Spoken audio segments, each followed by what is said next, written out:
Comienza En torno a la vida, con la dirección de José Carlos Avellán.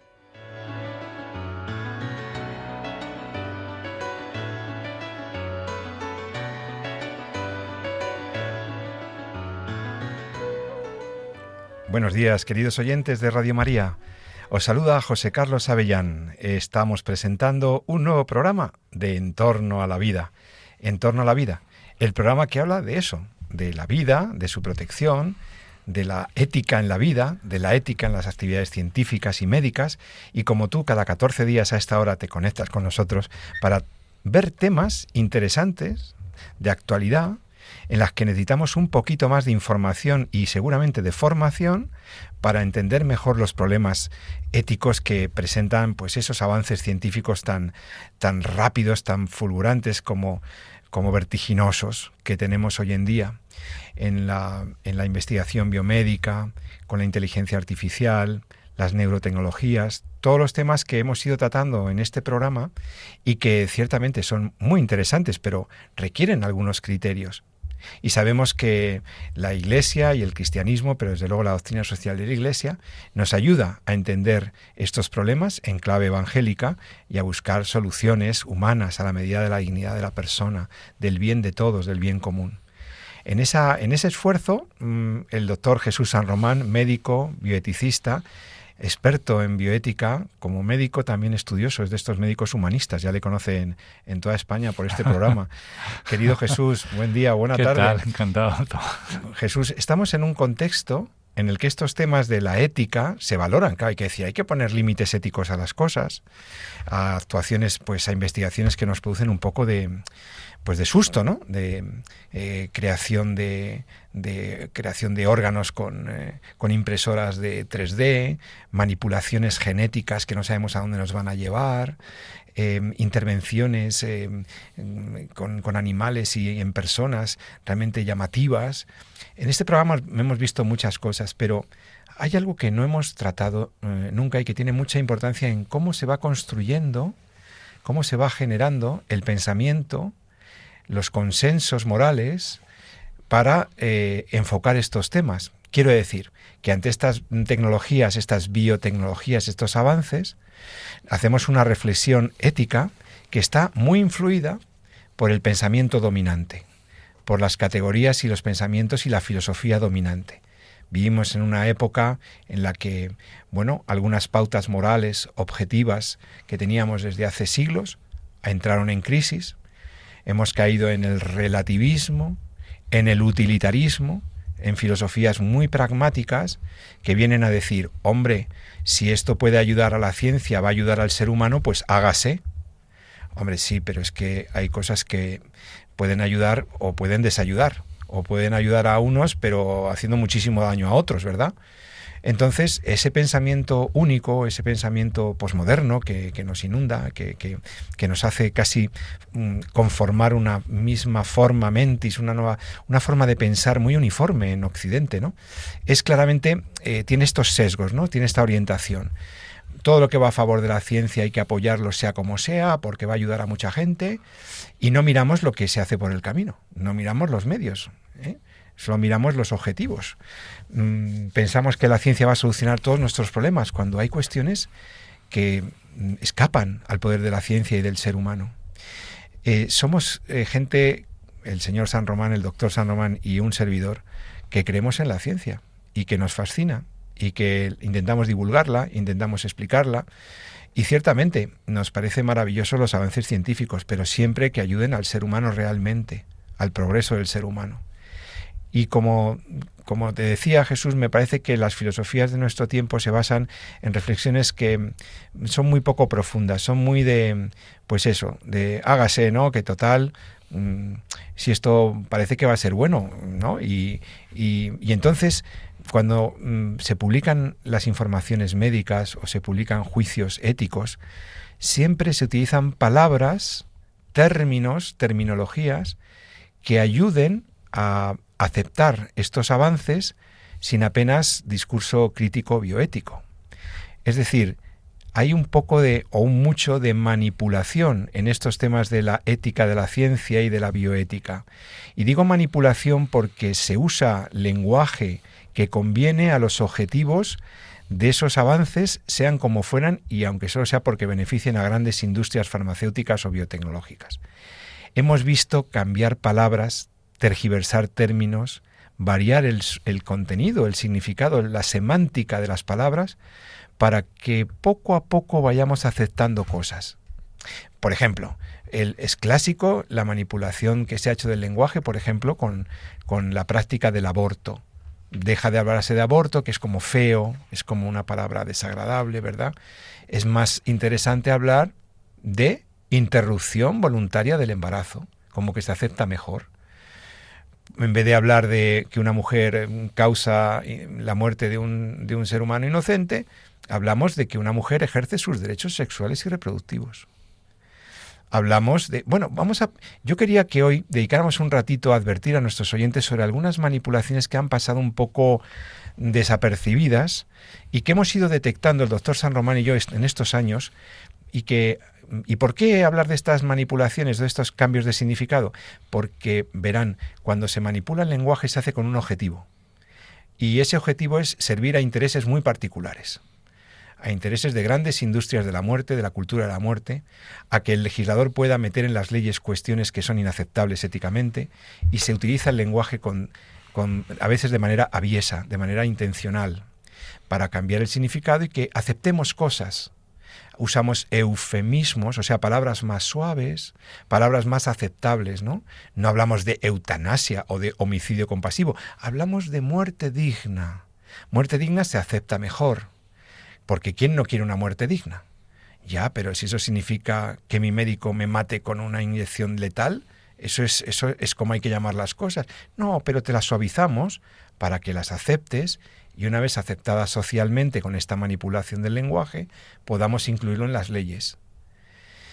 Y esas leyes sancionan finalmente, legalmente, la legalidad de conductas que son claramente inmorales. Y en estas estamos. O sea, una vía para la aceptación social y para el cambio legislativo es la manipulación del lenguaje. Entonces, Jesús, tú tenías algunos ejemplos que te han llamado la atención como médico, que tú eres muy preciso en el lenguaje, como no puede ser de otro modo. Bueno, yo quiero reinsistir un poquito en lo que tú comentabas para dejar la importancia, porque a veces puede parecer que estos son cosas menores, ¿no? Y no es así. Que pongamos, por ejemplo, algunos breves ejemplos, ¿no? Para darnos cuenta cómo el lenguaje, o sea, es como nos comunicamos, en el fondo es como definimos la realidad, ¿vale? No es que la construya, pero sí la define, ¿no? Entonces, cuando hablamos de algo y hablamos de ese algo como problema, pues ya estamos generando pues unas ciertas pensamientos negativos, de dificultad, de algo que hay que evitar, etcétera, ¿no? Sin embargo, si a ese mismo problema lo llamamos reto, pues entonces ya nos estamos motivando a la acción, a la superación, etcétera. Entonces, es muy importante cómo definimos las cosas, ¿no? Y esto ya, pues, en el mundo de la política se sabe, se conoce. George Orwell incluso ya tenía su propio análisis, ¿no? sobre cómo se podía utilizar pues una neolengua, ¿no? Para definir cosas y para cuando algo es, por ejemplo, extremadamente negativo. Incluso, te acuérdate de la película que vimos juntos de Nuremberg, ¿no? Cómo se hablaba de la solución final, ¿no? A una cosa que es el exterminio y el holocausto, ¿no? Y se habla de solución final. Es decir, cambiando precisamente esos conceptos y dándole ese enfoque se pretende sacar, ¿no? O darle unos tintos de positivo a algo que no tiene nada de positivo. Bueno, pues en el tema de la bioética esto es muy común, muy común. ¿Por qué? Porque en el fondo lo que se pretende es cambiar, ¿no? un pensamiento natural que llevamos todos. No hay que olvidar que la ley natural la llevamos todos impresa en el corazón, ¿no? O sea, todos tenemos esa capacidad de aprender con H intercalada lo bello, lo bueno, y de descubrir la verdad. A no ser que hasta que nos vayamos perdiendo pues con argumentos o con historias que nosotros nos metemos. Pero de forma innata tenemos esa capacidad, ¿no? De descubrir la verdad y lo bueno. Hay cosas que nos han chirriado siempre, ¿no? Independientemente del momento en el que estemos, la esclavitud, etcétera, ¿no? Te duele ahí en el alma, no entiendes que afecta, ¿no? O que agrede la dignidad de la persona, ¿no? Bueno, pues si le ponemos otro nombre, si le cambiamos el enfoque, si lo llamamos de otra manera, al final pues entra como con vaselina y pues lo vamos digiriendo y nos vamos acostumbrando a una cosa tan dura, ¿no? Tan agresiva, ¿no? Como es eliminar al niño que llevo en mi vientre, que es el aborto, pues lo llamamos pues la interrupción voluntaria del embarazo, ¿no? Y ahora se pone, esto no es ninguna tontería, porque se pone en marcha una serie de conceptos. Tú has citado algunos, podemos ir comentándolos fácilmente, ¿no? Sí. Por ejemplo, en lo que es el inicio de la vida, grandes intereses ideológicos y de industrias muy concretas han ido propagando, haciendo un trabajo cultural. Vamos a empezar con el inicio de la vida. Vamos a poner el inicio de la vida, ¿qué ha pasado? ¿Qué ha pasado con algunas palabras? El inicio de la vida... Pues mira, vamos por orden. Si quieres, empezamos con el tema del aborto, ¿no? Que es lo que comentabas. Antes del inicio de la gestación. Sí, todavía antes hay alguna cosa, ¿no? El tema del preembrión. Pues es que técnicamente salió más tarde, cuando llegó las técnicas de fecundación asistida, más adelante, casi ya llegando a los 80, ¿no? Uh-huh. Entonces, el aborto realmente, como se ha vendido, o como se nos ha trasladado, es como interrupción voluntaria del embarazo, ¿no? Aquí hay 3 conceptos que están muy bien seleccionados para conseguir que el mensaje entre, ¿no? El primero de ellos es interrupción, el segundo es voluntario, el tercero es embarazo, ¿no? Entonces, claro, los 3 están perfectamente, como digo, perfectamente manipulados, ¿no? Primero, probablemente el más fácil de entender es interrupción, ¿no? Interrupción, pues es como nosotros, el concepto que tenemos más cercano es el de interruptor, ¿no? Algo que se interrumpe, ¿no? Pero claro, cuando hablamos de que algo se interrumpe, es muy fácil entender que se interrumpe porque tocamos el interruptor, pero vamos a apagarlo y encenderlo y volver a apagar y volver a encender. Ese proceso podría continuar. Claro, yo puedo interrumpir mi carrera y terminarla después, ¿no? Puedo interrumpir una película porque tengo que contestar una llamada al teléfono y luego la continúo, ¿no? En la interrupción voluntaria del embarazo, en la interrupción es definitiva, ¿no? Se termina, es una terminación.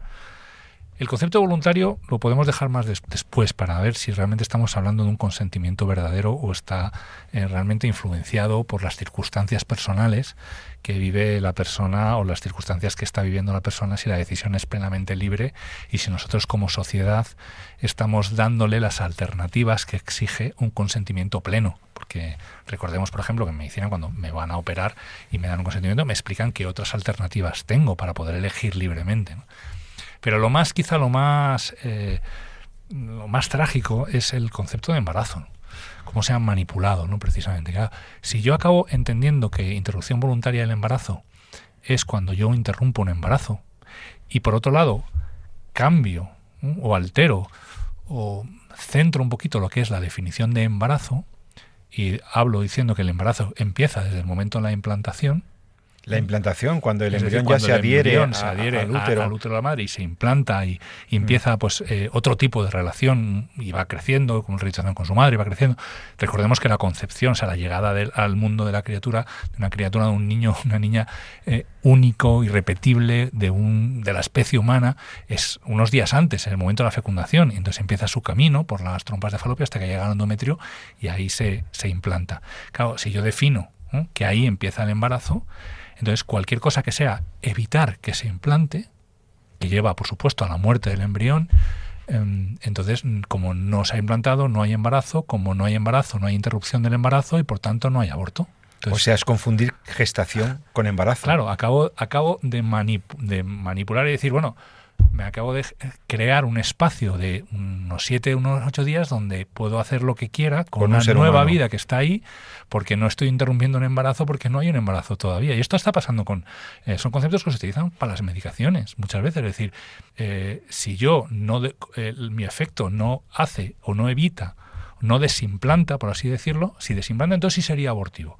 Pero si lo que hace es evitar que se implante, pues entonces como no hay embarazo, no está siendo abortivo. Pero claro, el resultado es el mismo, se está muriendo. O sea, que un fármaco, por ejemplo, una píldora que evitara que el embrioncito, que ya está ahí, el ser humano, se implantara en la pared del útero, claro, no deja de ser un abortivo, pero como acontece antes de que haya empezado el embarazo, pues no es un aborto. Claro, porque he cogido y he utilizado el concepto de embarazo estableciendo un inicio. Desde el día 15 a lo mejor, de posfecundación. Hablo de interrupción y como todavía no ha empezado, pues no ha interrumpido, entonces no hay aborto. Esto es una Debo trampa. decir que esto es una trampa que tiene más trascendencia de lo que parece. Sí, Puede sin parecer un duda. juego del lenguaje, pero es que esto luego se traslada nada menos que a las sentencias del Tribunal Constitucional, cuando le preguntan al Tribunal Constitucional si puede ser constitucional o no el aborto voluntario, y entonces habla de la gestación y habla de del embarazo, del proceso del inicio de la vida.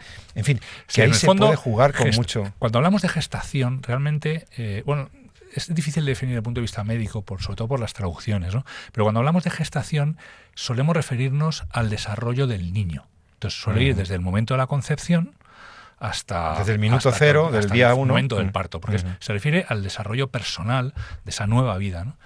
Mientras que cuando hablamos de embarazo, hablamos más de la madre. Desde la perspectiva de la madre. Claro, la claro. madre realmente cuando es consciente, cuando su cuerpo es consciente, aunque ya se sabe que es antes, ya hay un diálogo molecular entre el niño y la madre, incluso mientras va por las trompas de falopio, pero realmente cuando empieza de forma ya muy clara esa relación es el momento de la implantación. ¿Vale? Entonces, claro, jugando con esos conceptos, pues al final se puede definir perfectamente si un fármaco es abortivo o no es abortivo, en el sentido de si lo que está haciendo es desimplantando, pero lo que está haciendo es evitar que realmente se implante. En la práctica, para el niño, exactamente igual, muere, porque no se le deja continuar con su realidad, no se le deja continuar con su existencia. Total, manipulación brutal del lenguaje para conseguir que el concepto entre pues con más suavidad, ¿no?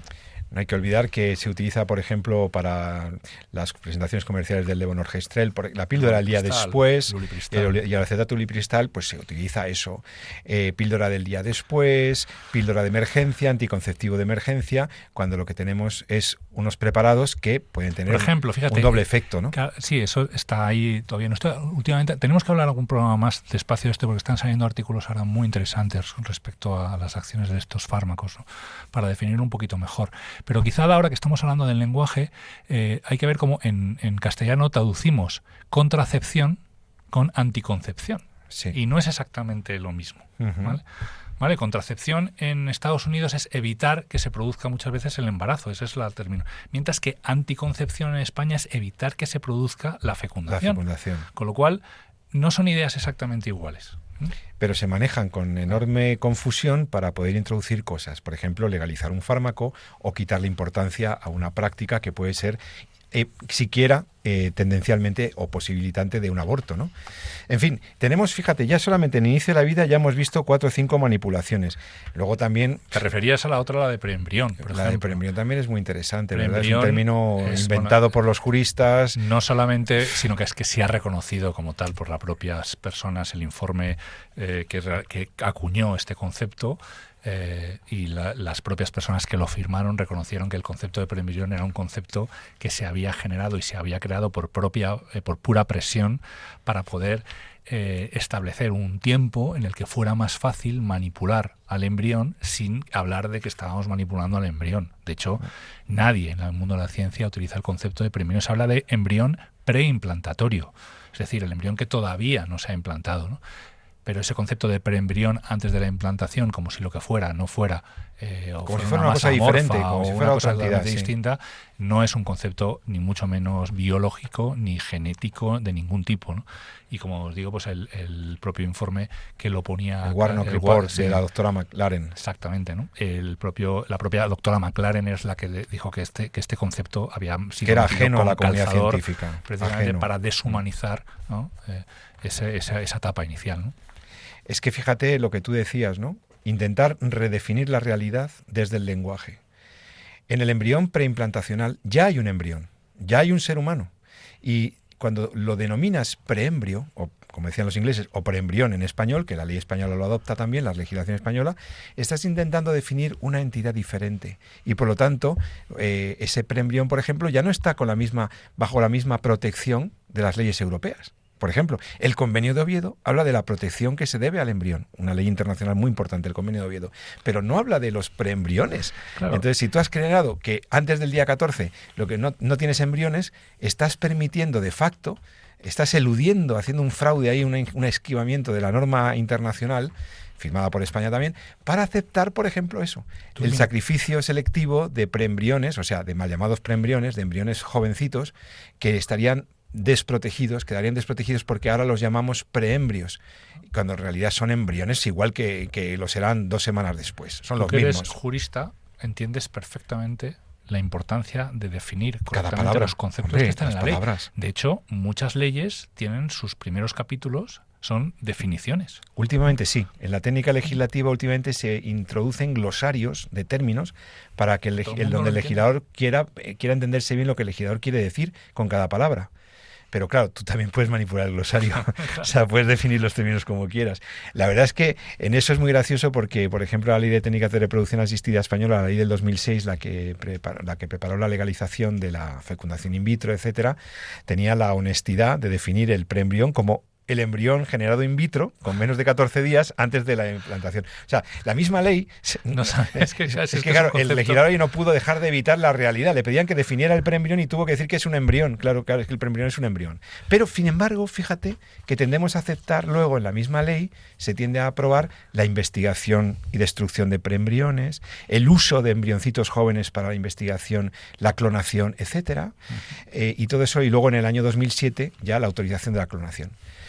Pero bueno... sigue pasando, porque con el tema de la eutanasia, del final de la vida, nos encontramos con conceptos muy similares.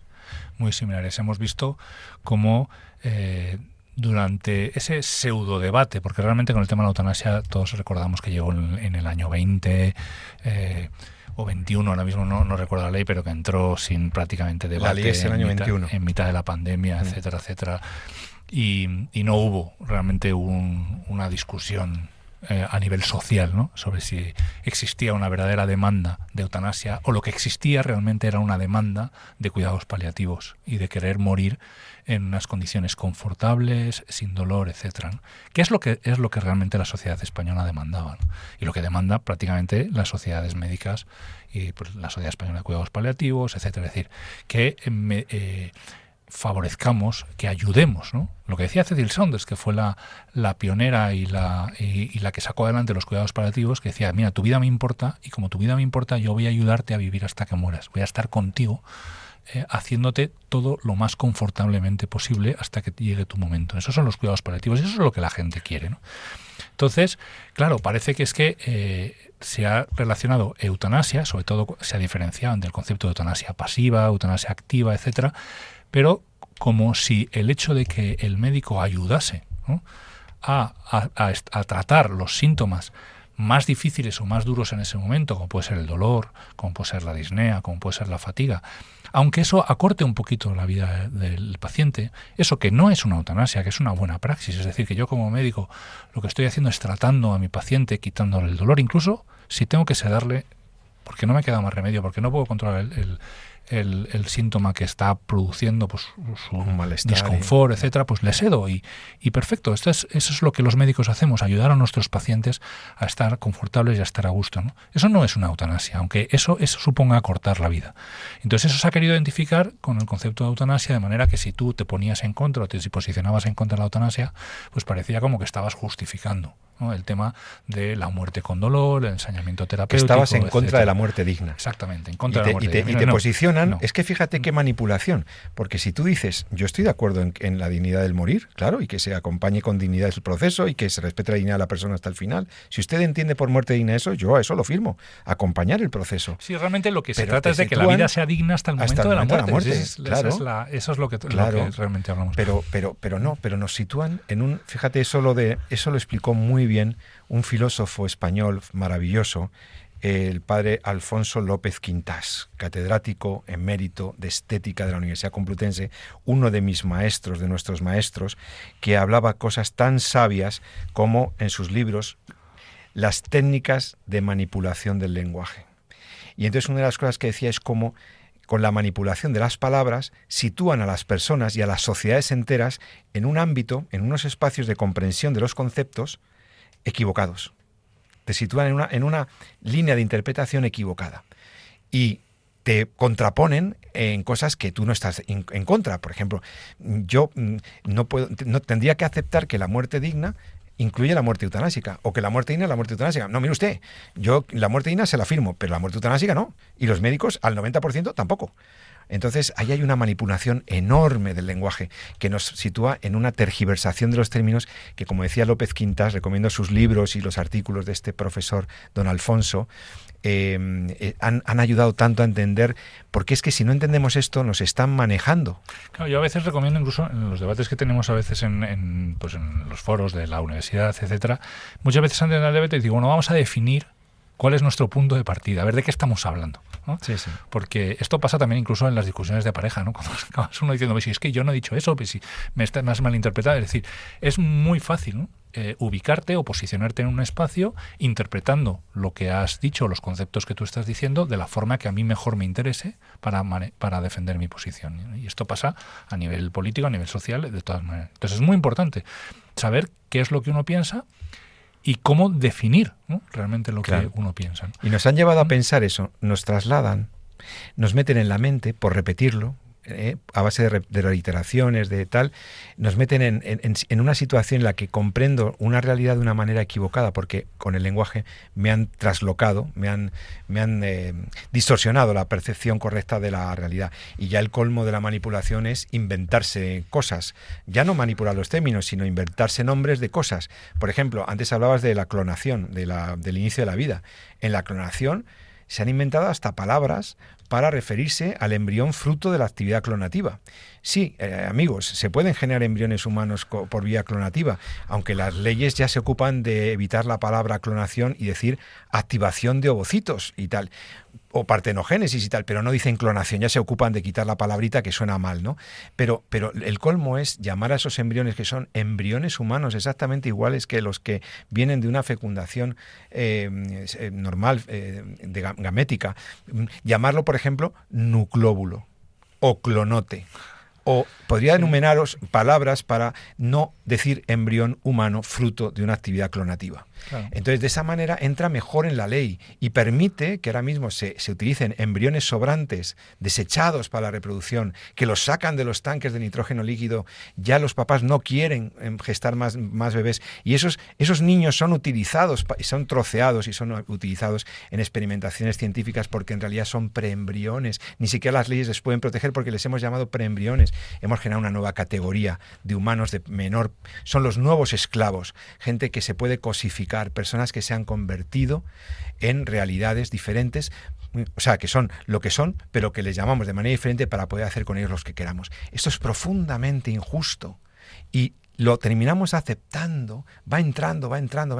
Y hay que tener un pensamiento muy crítico y estar muy alerta con estas cosas, Jesús. Sí, yo ya para terminar hay otro concepto que quiero sacar, ¿no? Porque se me abre un poquito las carnes, el famoso tema del consentimiento informado, ¿no? Del consentimiento, cuando hablábamos de voluntario, ¿no? Digo, vamos a ver, primero, como decíamos antes, definamos bien qué es, o por lo menos qué debe ser, ¿no? Un consentimiento cuando es un consentimiento informado. Y si hacemos un análisis, pues primero tendríamos que decir, como todo consentimiento en un ser humano es un proceso voluntario, ¿no? Es decir, no estoy coaccionado, es un proceso voluntario y libre, ¿no? Eso significa que no debe haber, en la medida de lo posible, porque vivimos en nuestro mundo y nos influye, pero en la medida de lo posible no debe haber situaciones que estén coaccionando nuestra elección en un determinado sentido. Un grave problema que nos esté pues abocando precisamente a buscar esa solución, etcétera, ¿no? Pero es que además hablamos, eso es en relación al consentimiento, ¿no? Es decir, no haya lo que llamamos vicio de consentimiento o coacción. Pero luego lleva una segunda palabra muy interesante que se llama informado. Informado no significa que me lo cuenten, no solamente que me informen, sino que yo tenga una visión clara de cuáles son los riesgos, de cuáles son los beneficios y cuáles son las alternativas. Esto es muy importante. Cuando te ofrecen un tratamiento te tienen que ofrecer las alternativas. ¿Qué otras opciones tengo? Claro. ¿No?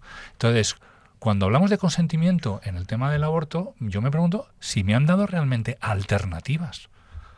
Porque esto antes, la ley te hablaba de unos plazos para pensármelo, ahora ya lo han quitado. El sobreinformativo, ahora ya no es obligatorio. Entonces, en cualquier caso, realmente a mí se me está dando, el tema de la ecografía incluso. O sea, ¿por qué tiene que estar incluso prohibido como coacción el hecho de que una mujer que se está planteando el aborto se le haga una ecografía para que la mujer sepa qué es lo que lleva en su interior? Entonces, no es esa información. Esto los americanos lo tienen muy claro. Fíjate, se llaman el derecho a la mujer a conocer, Woman Right to Know, ¿no? Y es obligatorio. Y yo me pregunto hasta qué punto se está coartando o se está restringiendo la libertad de información de una mujer que se va a someter al aborto para decirle lo que realmente el aborto es y, sobre todo, qué otras alternativas puede tener para tratar de solucionar el problema que le está abocando al propio aborto. Entonces, no me parece que el consentimiento sea voluntario y mucho menos me parece que el consentimiento, que la información sea veraz de acuerdo a la información completa de cuáles son los riesgos, los beneficios y las alternativas. Al contrario. La manipulación De hecho, es tan grande que, como se te ocurra querer hay informarles... Sí, ya hay sentencias de eso, de que el déficit de información está cancelando la posibilidad... ¿Cómo podría un consentimiento no ser informado?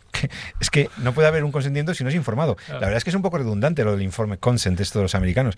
Pero también te digo, Jesús, la manipulación es tan grande como que si tú quieres dar más información a la mujer en la farmacia o en la puerta del abortorio, entonces te encadenan o te llevan a prisión por delito de odio. Pero que ya hay una sentencia del tribunal diciendo, hablando de publicidades engañosas de respecto del aborto. Del aborto, exactamente, ¿no? Quiere decir, y además el consentimiento no es un documento, es un proceso. Es un proceso por el que debes comprender. En la investigación clínica lo tenemos muy claro también. Es decir, el paciente se puede ir incluso a su casa, pensárselo, hablar con sus familias, antes de participar en un ensayo clínico, decidir qué es lo que quiere hacer, qué es tal. Y entonces, una vez que mira, valorado, he entendido qué es lo que voy a hacer, he entendido qué alternativas tengo, he entendido qué soluciones he valorado, he estudiado, he hablado con el médico, he hablado con el médico de cabecera para ver qué otras soluciones hay, etcétera, y ya decido, ¿no? ¿Vale? Esto está a años luz realmente de lo que está pasando con el tema del aborto en España, ¿no? En fin, como veis, queridos oyentes, tenemos muchos ejercicios de manipulación en este mundo de la bioética, del bioderecho y de todas estas cuestiones, de forma que queríamos, pues siquiera brevemente, pero dar ejemplos de esto que está ocurriendo, ¿no? Y que tenemos que tener, por eso, muy buena formación, intentar informarnos bien, no dejarnos llevar por la opinión generalizada, que no siempre está basada en verdad, sino muchas veces en intereses espurios, en intereses malvados, perversos, ¿no? Que nos intentan llevar a aceptar cosas que no podemos aceptar, ¿no? En todo caso, sobre este tema se podría, ya profundizaremos en algún otro aspecto, pero sí me ha interesado mucho, y conecto ahora con la siguiente parte del programa, con lo que es la actividad de información y de relación con los pacientes, con los enfermos. Las personas que están sufriendo por una enfermedad, las personas que están atendiéndose por los médicos, por los profesionales de la salud, resulta, Jesús, que ¿cómo pasa el tiempo? Ha llegado, dentro de nada llega el fin de semana de mayo, del 10 de mayo, y resulta que el 10 de mayo la Iglesia nos invita, ese sexto domingo de Pascua, a celebrar la Pascua del enfermo. La Iglesia señala esto, incluso los obispos nos invitan a reflexionar precisamente sobre este punto, cómo se debe atender, qué hay de fondo en el cuidado a los enfermos, a los sufrientes, pues hay incluso un mensaje muy interesante de los obispos que quisiera que comentáramos, pero espérate, porque vamos a parar un momento. Vamos a hablar de esto, de la Pascua del enfermo, vamos a hablar también con personas que alguna persona que está con enfermos también todos los días en las capellanías, etcétera, y también comentaremos alguna otra cuestión, pero antes vamos a poner una canción y así podemos descansar un momentito de este tema. ¿Qué canción me recomendabas, Jesús? La de Pick Up the Phone. Pick Up the Phone. Coge el teléfono. A veces pensamos que estamos muy solos y a veces, simplemente hay que hacer el esfuerzo de coger el teléfono, ¿no? Cuando estamos esperando la llamada, o también de llamarla cuando sabemos que alguien la está esperando, ¿no? Entonces, coge el teléfono, tiene esa doble mensaje, ¿no? Coge el teléfono cuando te llaman y también coge el teléfono para llamar. Esta canción de Henry Moody que nos recomienda el doctor San Román, muy chula. Recuerda que me dijiste, no estás solo, los mejores días están aún por llegar, todo va a estar bien. Todos necesitan quizá un mal día para coger el teléfono y llamar. Y pues vamos a escuchar esa canción.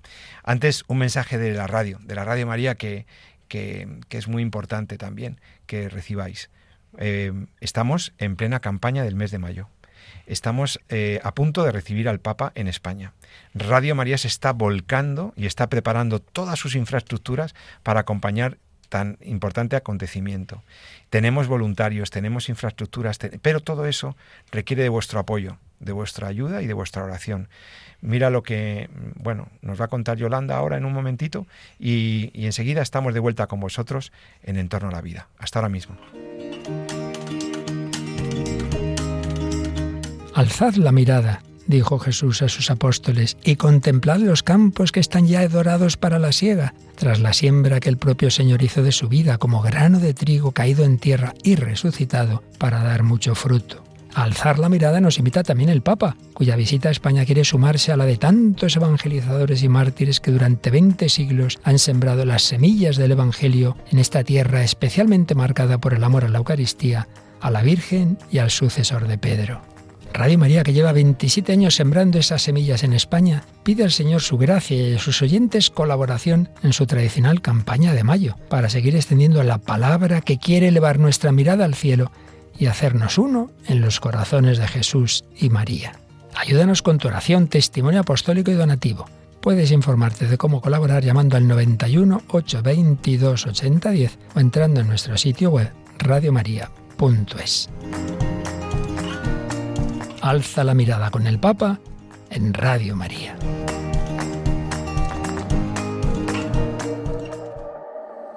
Some nights I don't even sleep, chest tight with anxiety.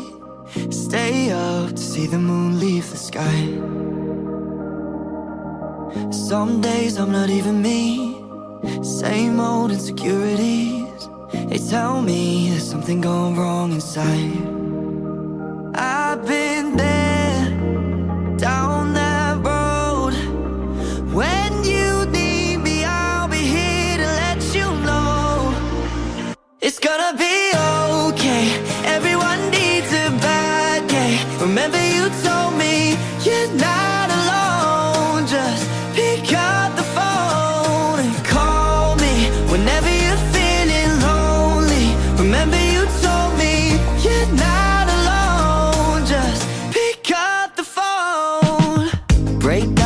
breaking through. No sky is forever blue. Things bloom whenever they've seen the rain. Your thoughts lie, but I know the truth. The best days are ahead of you. Tomorrow isn't your yesterday. And I've been there, down that road. When you need me, I'll be here to let you know. It's gonna be okay, everyone needs a bad day. Remember you told me you're not alone. Just pick up the phone and call me whenever you're feeling lonely. Remember you told me you're not alone. Just pick up the phone. You're not alone, you're not alone. Pick up the phone, pick up the phone. You're not alone, you're not alone. Pick up the phone, pick up the phone. Pick up the phone, pick up the phone. You're not alone, pick up the phone. You're not alone, you're not alone. You're not alone. It's gonna be okay. Everyone needs a bad day. Remember you told me you're not alone. Just pick up the phone. Bueno, queridos oyentes, pues ya estamos de vuelta. Aquí estás escuchando Radio María. Te habla José Carlos Avellán, que estoy aquí con el doctor Jesús San Román. En esta edición del miércoles 6 de mayo estamos hablando de cuidar, de enfermos, de cosas interesantes. Vamos a hablar ahora, después de escuchar esta canción tan bonita de Coge el teléfono, pick up the phone, ¿no? De que no estamos solos porque hay gente muy buena. Hay unos ángeles ahí en los hospitales, hay gente ayudando a las personas, acompañando el sufrimiento, el dolor, y por eso seguramente es que la Iglesia, en pleno tiempo de Pascua, reserva un espacio en el sexto domingo para centrarnos en los enfermos. La Pascua del enfermo, que vamos a celebrar con toda la Iglesia. Los obispos han escrito un mensaje, pero los obispos españoles, pero yo quería presentaros presentaros. Es que no necesita presentación, porque es muy conocido. La persona que está con nosotros al teléfono hoy es nuestro querido Gerardo Dueñas. Gerardo Dueñas es, está siempre en la Pastoral de la Salud, pero él es el director del programa Tiempo de Cuidar, que es ese programa que podéis escuchar en Radio María y que precisamente habla de eso, del cuidado y de la atención a las personas, a los sufrientes, a las personas que están enfermas, etcétera. Gerardo, buenos días, gracias por atender Radio María. Otra Muy vez, buenos días, nuestro programa En Torno a la Vida. Nada, un saludo a todos los oyentes de En Torno a la Vida y un saludo también a Jesús. ¿Qué tal? Oye, Gerardo, es que lo de la Pascua del Enfermo me parece muy bonito, lo que celebra el 10 de mayo, lo que celebramos, ¿no? El 10 de mayo, y os toca directamente a los agentes de la Pastoral de la Salud de una manera muy directa, ¿no? Así es, la Pascua del Enfermo, que es un momento español, podríamos decir, porque es propio de la Iglesia en España, desde antes del Día de la Jornada Mundial del Enfermo, que empezó en 1993.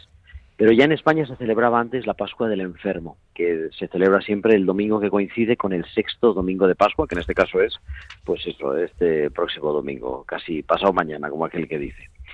Y es como el culmen de la campaña del enfermo. Nosotros decimos que el momento fuerte para la formación de los agentes de Pastoral de la Salud y para, todos los que trabajan o viven su vocación en el ámbito del cuidado a los que sufren la consecuencia de la enfermedad, es desde el 11 de febrero hasta la Pascua del Enfermo. O sea que estamos a punto de culminar esta campaña del enfermo de este año 2026.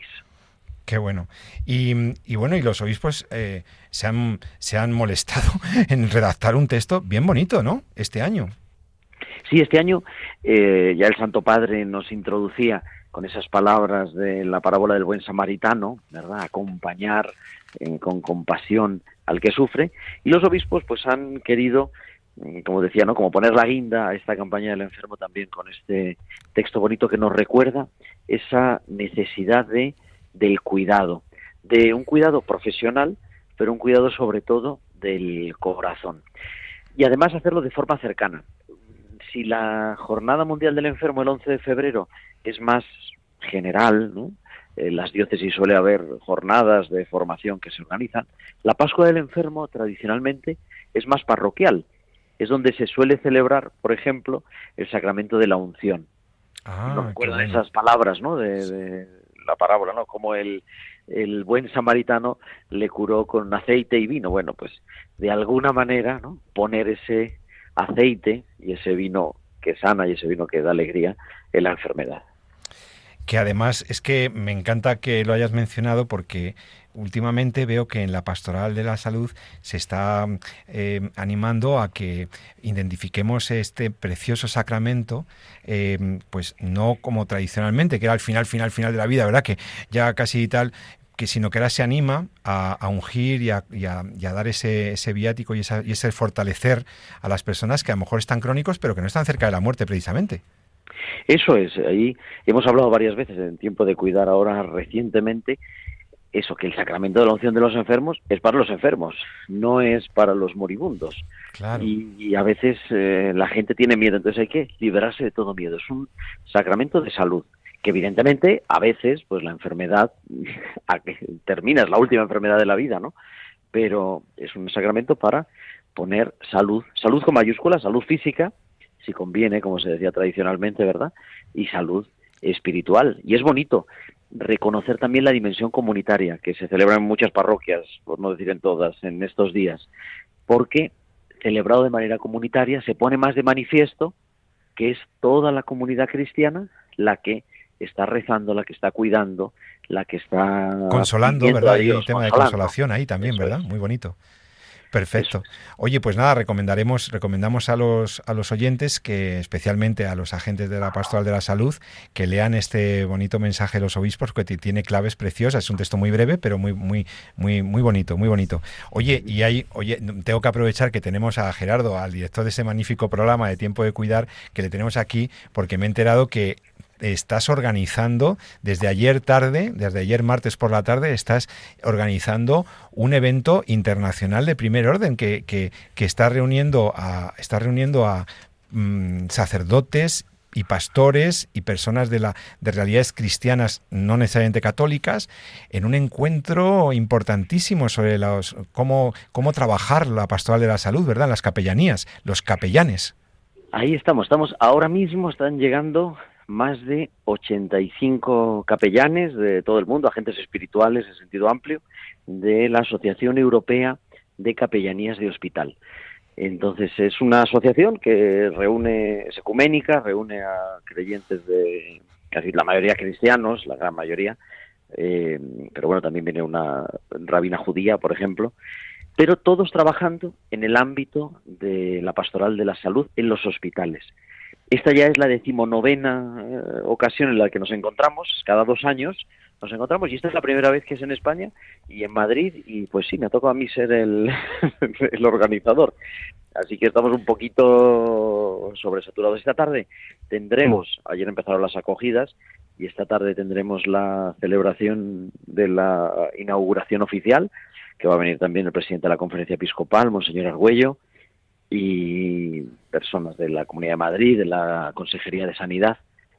Pero quiere ser, sobre todo, un encuentro y un darnos cuenta que el sufrimiento a consecuencia de la enfermedad siempre nos abre a las preguntas últimas, a las preguntas por el sentido de la vida, y que eso necesita ser acompañado. Y a mí me resulta, yo llevo participando años, ahora estoy en el comité de dirección de la red, pero viniendo de contextos muy distintos, religiosos y sociales de toda Europa, porque poco tiene que ver un hospital luterano en Noruega con lo que hace un capellán ortodoxo en Chipre, ¿no? Pero sin embargo, hay algo que es común, que es esa vocación a acompañar al sufriente. Y eso nos hace hermanos, nos hace un ecumenismo, podríamos decir, un ecumenismo de enfermedad, igual que decían el ecumenismo de sangre, ¿no? Pues un ecumenismo de sufrimiento por la enfermedad. Me parece precioso porque es, bueno, y qué expectativas tienes respecto a que compartir también experiencias prácticas, ¿no? Imagino oye, ¿cómo resolvís vosotros, no sé, cuestiones de rechazo, cuestiones institucionales o cuestiones políticas? O que imagino que podréis compartir experiencias que son muy diversas porque vienen de contextos culturales de toda Europa, y imagino que no es lo mismo, como tú dices, un hospital del norte de Europa de inspiración protestante que está como muy aceptada el tema espiritual, que a lo mejor en un país latino del sur que puede haber más persecución o puede haber a los capellanes. Puede ser una interesante experiencia de compartir, ¿no? De realidades distintas con un mismo espíritu, ¿no? De servicio, de cuidado, de acompañamiento y de consolación al enfermo, ¿verdad? Quiere ser eso, siempre que sea un encuentro, no es un congreso. Uh-huh. Es verdad que hay algunas ponencias y, bueno, pues algo hay que decir, ¿no? Ya que estamos aquí. Pero también hay muchos espacios de compartir en grupo pequeño. Se da mucha importancia como a los momentos de la comida, de la cena, del coffee break, ¿no? Del descanso para el café, que son momentos de encuentro. Y luego también iremos mañana jueves por la tarde, nos dividimos en grupos de hasta 12 capellanes y vamos a ir a visitar 7 hospitales en Madrid. Y ese también es uno de los momentos fuertes, ¿no? Que es, cogemos el metro, los llevamos a donde corresponda, y allí los capellanes que nos acogen pues cuentan cómo están trabajando, cuáles son sus retos, sus buenas prácticas, y es verdad que eso es muy interesante. A mí, cuando me ha tocado visitarlo en Creta, en Praga, en estos años anteriores, pues es un momento fuerte, ¿no? Porque te enseñan lo que están haciendo, que pues es lo que hacemos nosotros en su contexto, pero siempre aprendes a algunas cosas para renovarte. Otras cosas te das cuenta que al final los problemas son los mismos y las soluciones pues también. Hombre, es que los problemas serán parecidos y las soluciones parecidas. Lo que sí es idéntico, yo creo, porque es una cuestión humana, es la orientación, o sea, la necesidad de atender espiritualmente a las personas. Entonces, eso, que está muy bien aceptado en algunos países, en otros, pues que a veces cuesta trabajo que se entienda, ¿no? Favorezca usted la integralidad del cuidado, y eso incorpora la atención a la dimensión espiritual del hombre, ¿no? Eso es. Yo creo que es interesante. Yo me he empeñado casi personalmente en que fuera en España en esta ocasión, porque necesitamos abrir la mente y ver que nadie pone en cuestión, en países mucho más secularizados que nosotros, realmente, Sí, sí. en una sociedad menos creyente, que el acompañamiento espiritual es necesario, tiene que formar parte del cuidado integral al paciente hospitalizado, bueno, al paciente en general, pero en este caso al paciente hospitalizado, y que nadie lo pone en duda en otros sitios. Entonces, cuando nosotros a veces pensamos que la presencia de los capellanes, de los agentes espirituales en los hospitales como una especie de rémora del pasado, nada más lejos de la realidad.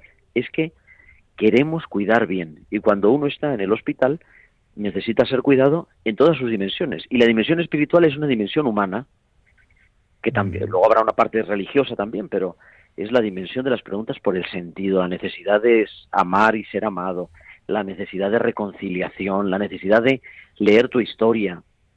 Todo eso es una necesidad espiritual que necesita ser acompañada, y para eso los capellanes tienen que ser expertos en acompañamiento espiritual. Me parece genial. Y esto ojalá y tenga alcance, que se dé. Yo, desde luego, hemos pensado que era muy importante que comentaras esto para que se sepa, ¿no? Que cómo también vosotros, los que estáis todos los días en las capellanías, en el acompañamiento de los enfermos en los hospitales, de diferentes religiones, creencias y culturas, os reunís para constatar eso, el valor de esa experiencia y las buenas prácticas y aprender unos de otros y rezar juntos. Vete a saber. Esto puede ser una cosa bellísima y lo encomendamos mucho. Gerardo, muchas gracias. Pues eso necesitamos. Contamos con la oración de Radio María y ya os contaremos en otro En torno a la vida. Gerardo Dueñas, nuestro superdiácono, director del programa Tiempo de Cuidar de Radio María, de esta emisora. Querido, muchísimas gracias por sacar este ratito antes del almuerzo para que ahora te vas con tus pastores, toda la gente que está contigo ahí. Que tengáis un resto de día muy feliz. Muchísimas gracias por estar en torno a la vida. Hasta pronto, Gerardo. Un abrazo y feliz Pascua del Enfermo a todos. Muchas gracias. Gracias. Sí, pues tenemos entonces ya que despedir nuestro programa. Nos ha servido la conversación con Gerardo también para recordar la importancia de esta Pascua del Enfermo.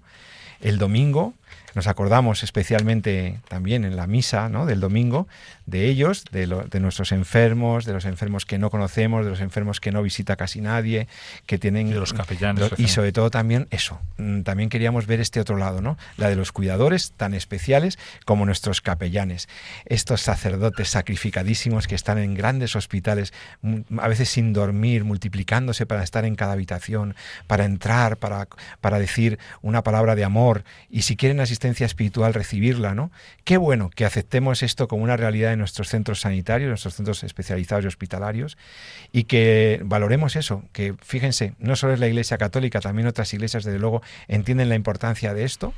Y Jesús, tú como médico, tu relación con los capellanes en los hospitales fantástico.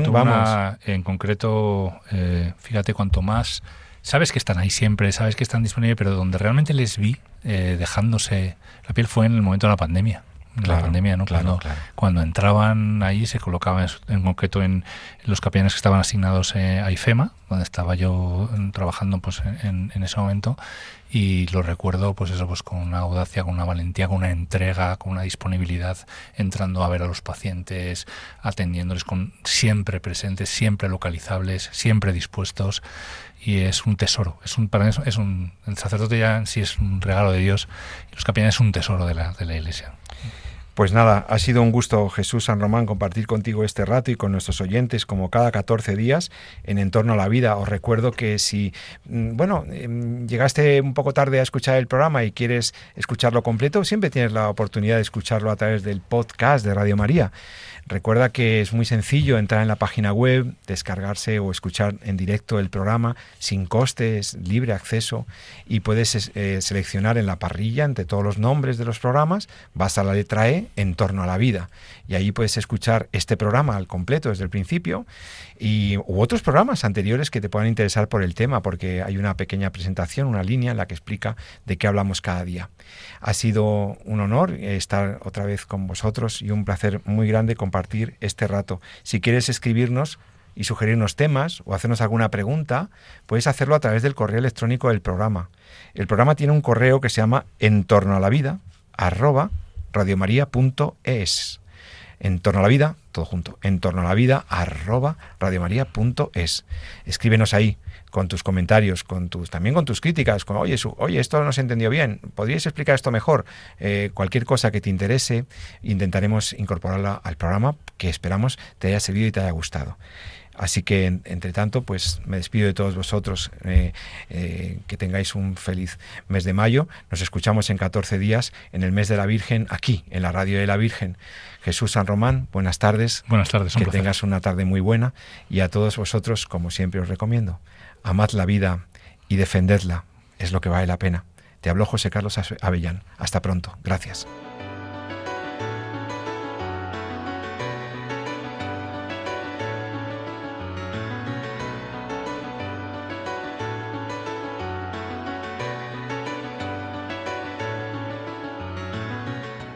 Han escuchado en Radio María En torno a la vida, un programa dirigido por José Carlos Avellán.